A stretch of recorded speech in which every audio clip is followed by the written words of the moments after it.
बिस्मिल्लाहिर्रहमानिर्रहीम नहमदुहु व नुसल्ली व नुसल्लिमु अला रसूलिहिल करीम। गुज़श्ता रात जो मुल्क के हालात बने हुए थे, यानी जगह जगह मुज़ाहरे थे, एहतजाज था, किसी जगह कोई टायरों को आग लगाए बैठे थे लोग और उनकी तादाद तेज़ी से बढ़ रही थी। तहरीक इंसाफ के चेयरमैन इमरान खान साहब ने कुछ 12-13 मिनट का शायद वीडियो क्लिप डाला है और सूरत हाल बिल्कुल मामूल पे आ गई, लोग घरों को वापस चले गए। ये सारा कुछ करवाने वाले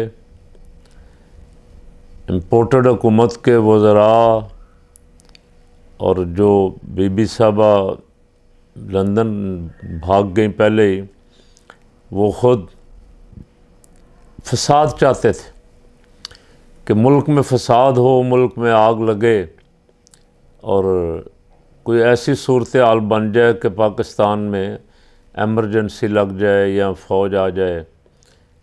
इसलिए कि अब वो इलेक्शन से खौफज़दा हैं, इलेक्शन वो नहीं चाहते। 3.25 साल जब तक खान साहब वज़ीर-ए-आज़म रहे, वो इलेक्शन का मुतालबा करते रहे। मौलाना फजलुर रहमान भी और वो भी मुसलसल हमें इलेक्शन चाहिए, इलेक्शन चाहिए। लेकिन जब खान साहब ने इलेक्शन का ऐलान कर दिया, असम्बलियाँ तोड़ दी, तो सुप्रीम कोर्ट पहुंच गए। इलेक्शन से उस वक्त के भागे हुए। अगर उस वक्त ये इलेक्शन करवा लेते तो इनकी कोई ना कोई थोड़ी बहुत बच जाती, लेकिन ये चाहते थे कि बग़ैर इलेक्शन के ही अपने मुकदमात ख़त्म करवाएं, NRO 2 लें और मौका मिला हुआ है जो लूटमार और मज़ीद कर सकते हैं कर लें।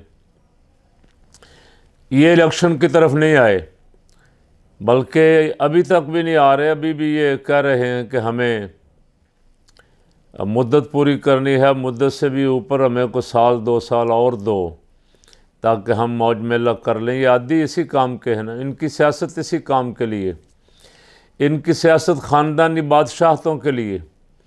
बाप जाए तो उसका बेटा, अगर बेटा नहीं है तो बेटी, बेटी भी ना रहे तो बेटी का बेटा। ख़ानदान के अंदर ही रहना चाहिए। पाकिस्तान के लोगों को इन्होंने अपने ख़ानदानों का भी ग़ुलाम समझा हुआ है और उन सब ग़ुलामों को इकट्ठा करके फिर ये ख़ुद किसी और बड़े की ग़ुलामी में दे देते हैं।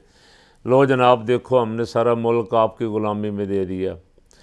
इमरान खान का कसूर ये है कि इमरान खान ने 3.25 साल हुकूमत में रह के देखा कहाँ कहाँ से आर्डर आता है, कैसे कैसे चलता है। और पाकिस्तान की कौम जो है बज़ाहिर आज़ाद है लेकिन दर हकीकत ग़ुलाम है।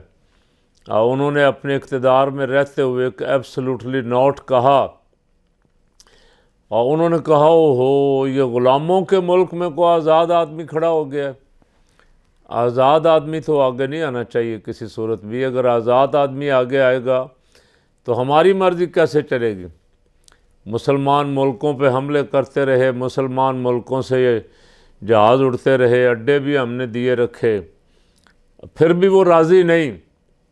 वो फिर भी आए दिन कोई ना कोई पाबंदियाँ हमारे ऊपर लगाए रखता था। तो खान साहब ने थोड़ा सा गैरत का मुजाहरा करके उसे जब समझ आई खान साहब को कि ये तो हुकूमत यहाँ से चल रही है, तो उन्होंने थोड़ा सा आज़ादी इजहार जिसे कहते हैं उसका मुजाहरा किया। वो भी बर्दाश्त नहीं हुई। आज़ादी इजहार के अलंबरदारों को एक फ़र्द के आज़ादाना अक़वाल भी बर्दाश्त नहीं हुए और जिनको लाया गया था साइफ़र में, जिनके बारे में लिखा गया था कि ये लोग आ जाएं, अदम एतमाद करवा के इनको कामयाब करवा के लें, वो आ गए और वो चाहते हैं कि हम ऐसे बैठे रहें। काम उनके हो रहे, उनके मुकदमात ख़त्म हो रहे हैं, उनको NRO मिल रहा है।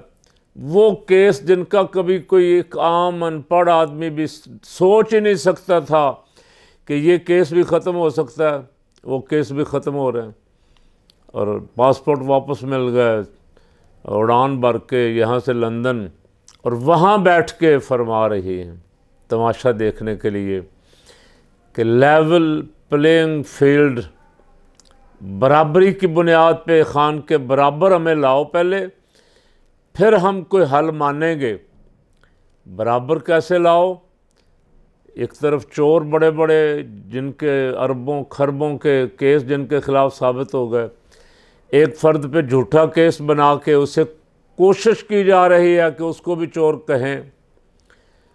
अदालतों में पता चल जाएगा कि क्या जो अगर चोरी की होगी तो हम तो किसी चोर के भी साथ नहीं, अगर खान ने भी चोरी की होगी तो हम किसी चोर के साथ नहीं हैं। अगर खान साहब के ख़िलाफ़ झूठे मुकदमात बना के जाली लोगों के ज़रिए फ़ैसले करवा के कोशिश की जा रही है कि अपने बराबर ले आएँ, तो वो अदालतों से उड़ जाएगा सारा कुछ और कौम के सामने आ जाएगा।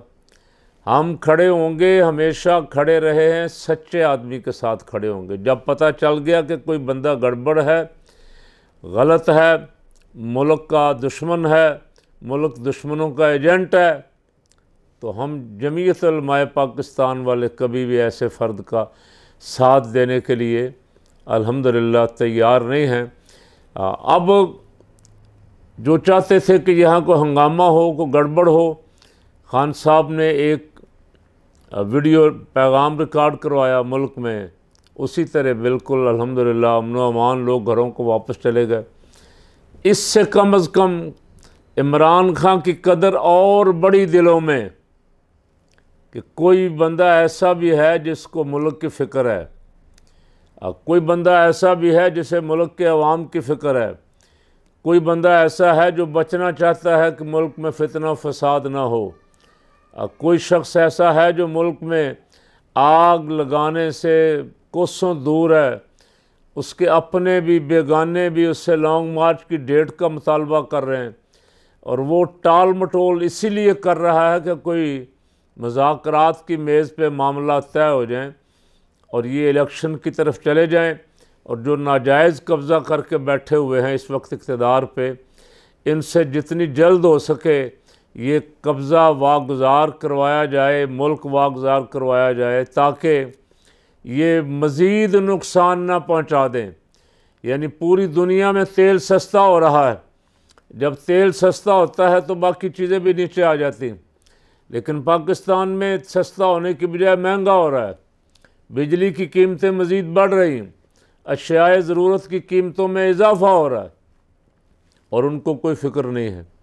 वो आए दिन को न को नया झूठ बोलते हैं, बड़े बड़े जगादरी उनके बैठ के, कि हमने मुल्क को डिफ़ॉल्ट होने से बचा लिया। कहाँ तुम्हारे आने से पहले डिफ़ॉल्ट हो कहाँ रहा था?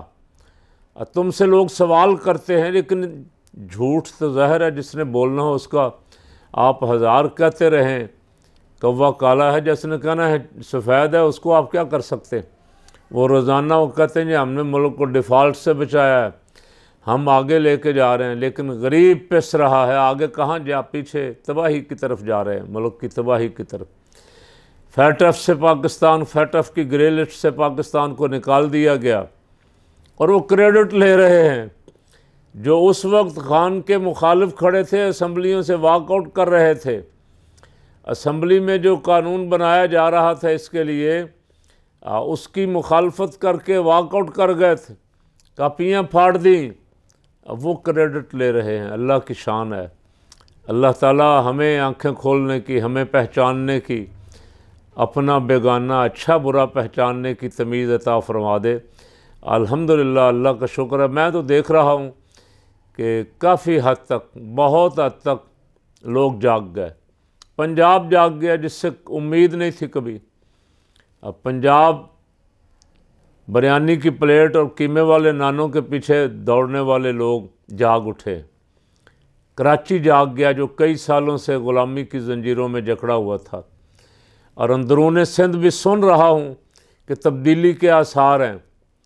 अगर ये हो गए तो फिर इंशाअल्लाह इस मुल्क को कोई ग़ुलाम नहीं बना सकेगा, इसकी आज़ादी कोई सलब नहीं कर सकेगा, इसके फ़ैसले कहीं बैरून मुल्क नहीं होंगे, इसके फ़ैसले इसके अवाम ख़ुद करेंगे, और आज़ाद कौमों की तरह करेंगे और ज़िंदा दिल और बाज़मीर लोगों की तरह ये अपने फ़ैसले आप करेंगे। और जिस दिन ये अपने फ़ैसले करेंगे, इंशाअल्लाह पूरा आलम इस्लाम भी खड़ा हो जाएगा।